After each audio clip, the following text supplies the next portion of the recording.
Hello, Wes. David Trongiel here. Thanks for sending your swing over. So I could certainly see why you had success as a D1 collegiate player. You got a really nice looking swing. Now, kind of getting to this whole business about shallowing the club out, specifically in transition, I want to talk about that and explain why, as good as your swing is, it would be very difficult to do based on the position you're in. So first off, at address here, I would recommend moving your feet back. That way you're not sitting back in the heels as much, and that way the hands are not quite as close to your thighs. So you're going to feel like the weight is more in the balls of your feet at address, and there's a reason why altering your posture will help. And that reason, as I'm studying your swing here, so you're going underneath the plane a little bit, and you're a little bit flat with your shoulder tilt. So this line right here, we want to get steeper. Now, the club is dead parallel to the plane, but if you really want to work on shallowing, you have to think about exaggeration. So at P3, which is when your left arm is parallel, I want you to feel like this club is more perpendicular to the ground. Now, in reality, we don't necessarily want it that vertical, but when you combine a flat takeaway and a flat shoulder turn where the club goes underneath the plane, which again, just altering your posture will help with that. The other variable that will help a lot is to feel like your left elbow stays aiming straight down towards the ground, almost as if your arms were frozen. So we want to minimize the rotation in the forearms so that club doesn't get around you, because what's happening here, even though this is a really nice spot at the top, when the club is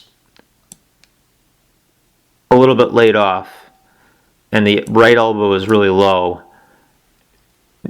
even though it's a good spot, it's going to be really hard to get that aggressive move where the club head kicks that way.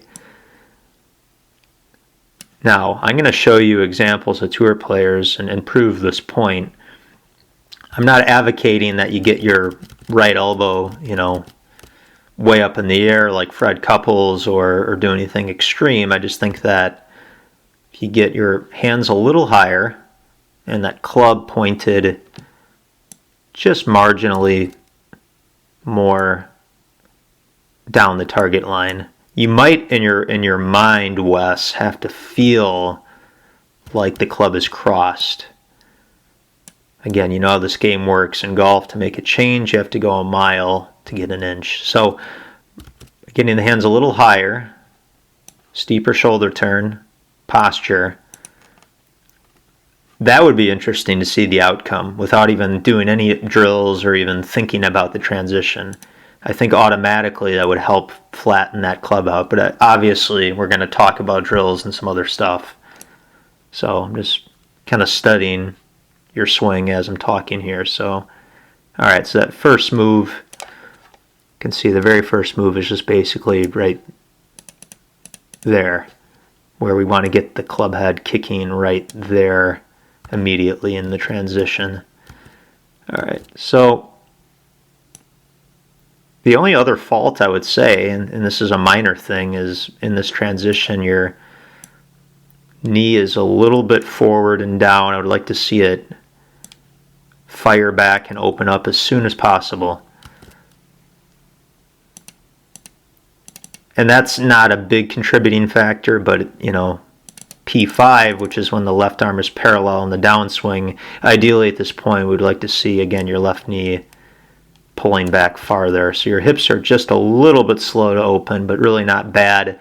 And the other thing I'm noticing at P5 here, so the right elbow, we'd like to get that just a little bit more in front.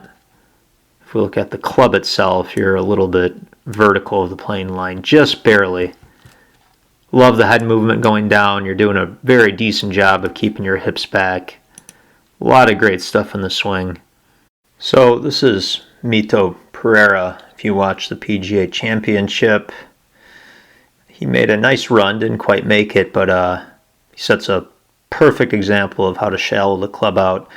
So right away, Wes, if you look at his posture, again, this is an example of having less bend in the knees than you do. The hands are a little bit more out. So if I were to draw a line from his shoulders straight down towards the ground, you can see there's some spacing between his toes and that line. So he's not sitting back in the heels. Now, that will allow him to make a little bit of a steeper shoulder turn. So you can see that club is going right up the plane, not under it. So look closely here. The shaft is vertical of the original plane line, and his shoulder tilt is steeper than yours. Now, when he gets to the top, and this is honestly somewhat Hogan-esque. I mean, it's not crazy compact, but this isn't by any means a flying right elbow. So just take note of where his right elbow is.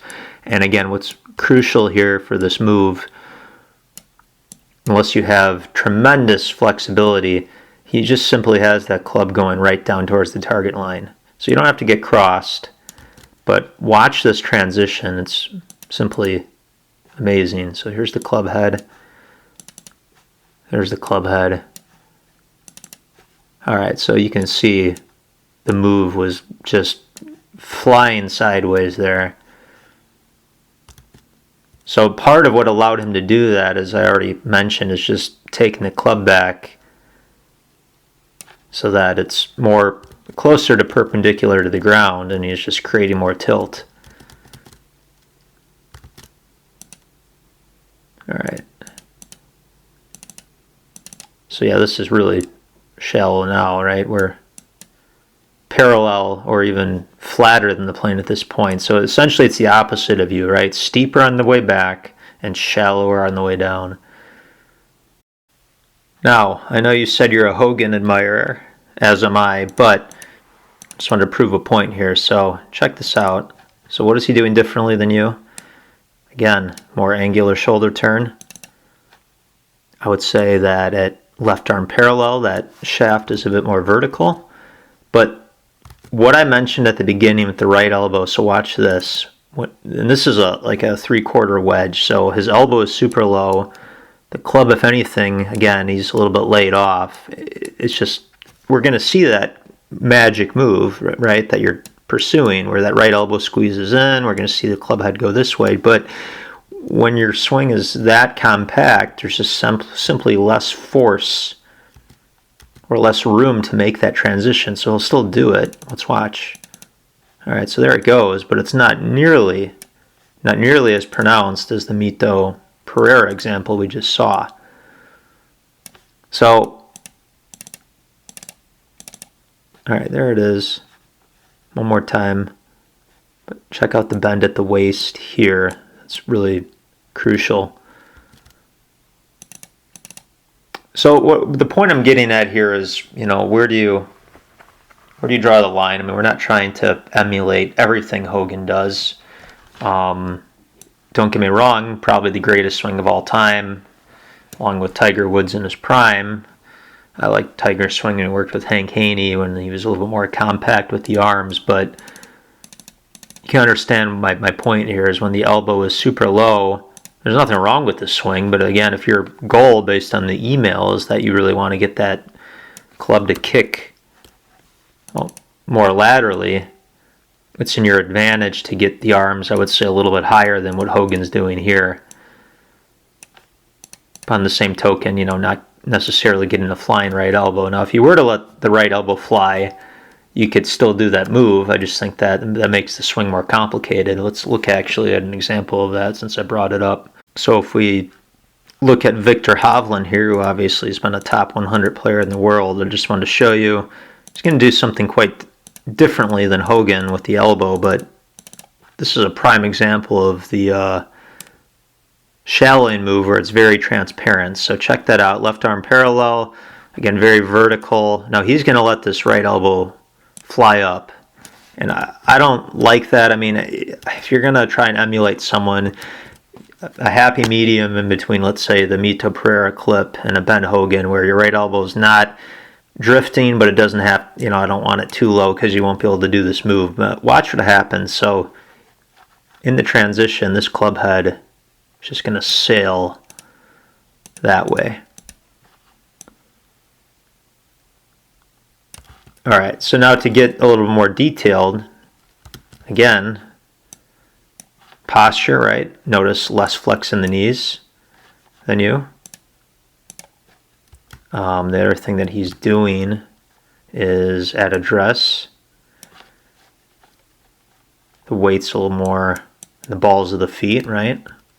Hands are not as close to the thighs, so that the posture here will set him up a little bit to make a steeper shoulder turn. So again, I don't want you to get that elbow this high, but in your imagination, when you go to the range, when you're doing rehearsals, you might have to think Vic Hovland. You might have to think, okay, let's really exaggerate this and feel like my arms don't rotate at all. You still want to hinge the wrists like you're doing. You do a great job of that. But again, this is definitely crossed, so I wouldn't teach that to most people. But check out that transition. I mean, that's your classic helicopter steep to shallow move, opposed to shallow to steep, like you're doing. So again, more vertical, shallow. Now, this is me, and this is the drill I wanted to show you. So I'm indoors. You don't have to be in a gym, but just take a club, flip it upside down, and watch what I'm going to do here. So I'm positioning my feet so that there's a little bit of space between the wall and the grip. And we're going to, in transition, supinate the right forearm in transition. Now, what's so important is that you don't rotate the arms too early. So it's really, again, trying to create tilt, get this club more vertical, but only at the top. That's when I want to supinate that right forearm. And when I do that and externally rotate the shoulder, we can see how this grip is just going to drag against the wall. Now the right elbow is notably lower than the left elbow. So that's another thing you want to look for in your camera. Try and get that right elbow in front and lower than the left elbow, specifically in the downswing. Now you'll have more success with this move if on the way back you actually can get the right elbow a little bit higher. It's just the opposite. And here we go. Just going to drive that thing down, and nobody has the right elbow buried that far in front of the rib cage when they hit the ball. So again, these rehearsals, it's all about stretching the imagination. Now one more time, check this out. So as I go back, all right, there we go. So I'm making sure that that grip and the club does not hit the wall on the backswing. I only want it to do so in the transition, and this is what I'm referring to when I say supination in the right forearm, because doing that in the transition, you're going to have to do a lot of slow motion paused reps and just hammer this in. That should help you with that. So again, though, I'm repeating myself, and I like to do this in lessons so that my message comes across super loud and clear just by getting your posture a little more upright, or again, weight more in the balls of the feet, and by simply turning steeper and getting that club situated more vertical at P3, that alone might very well solve the problem. But I just wanted to show you, though, this supination in the right forearm action and this drill here to do if you want to make this move a habit.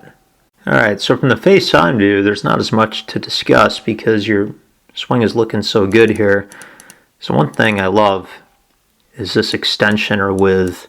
So you're creating some space between the right elbow and the body despite you having that Hogan-esque compact swing. It's a big myth that other people you're not falling prey to this trap, but other people that try and copy Hogan, they want to feel like their right elbow is glued to their side in the takeaway, which Hogan never does that. So it's great to see that you have some extension. 90 degrees worth of wrist hinge here. You're going to add hinge and add lag. I mean, this is awesome. Really, really nice looking action. And then let's see how you look at your pivot here. Nice weight distribution. This is really good. Nice weight transfer there. The only thing I could really critique from this view is, again, regarding this left knee. I want to close this out with one more drill for you, because I know you're a competitive guy. I want to try and get you maybe to get this knee from going downward. The reason why it goes downward, well, everyone, let me rephrase that. No matter what you do, the knee is going to go downward. But we want to try and keep it a little more level with the other knee and have it move towards the inside of your left thigh. So what's happening when you make your pivot, I think there's just a little bit too much weight in the front of your left foot. And I'll show you a simple drill to play around with and just see if you like it. That's what I learned from an instructor who taught several top 100 players in Wisconsin: Skip Kendall, Mark Wilson, Keith Clearwater, who made a nice run at the US Open in '87. And he also was a Big Ben Hogan aficionado. So there's that knee going down. So I just want to show you a way to reduce that. But again, I love how you're sustaining this angle through impact with the club. Really can't criticize much. It's a great swing, Wes. So we'll close this out with one more clip. All right, Wes, so this is me. Now, the drill is to lift the front of the left foot up and try in your mind to keep it there throughout the entirety of the backswing. Now, it's going to be a little bit counterintuitive, and again, this is something I would focus on later, because you might be thinking, well, if I do that at address, it's kind of hard to get my posture more out over the ball. So the point of this drill, though, if we watch my swing, oh my God, sorry, I got to slow this thing down here. So watch my knee movement. So it slid in towards my right leg, but it didn't go down too much. And by doing that in the transition, I know we're looking at face on, not down the line, I can really get that thing to snap back. So one thing that I do reasonably well is I open up my hips fairly quickly when we look at it from the other angle, which again, if you just look at my Instagram or YouTube videos, you'll see that. And when you do this drill with that foot up, again, you're going to see the weight trying to come back down. You're going to feel like your left shin is really flexed. It's a great drill. Again, Dave Rasmussen is the guy who taught me this, and he's taught a lot of really superb golfers out there that on tour.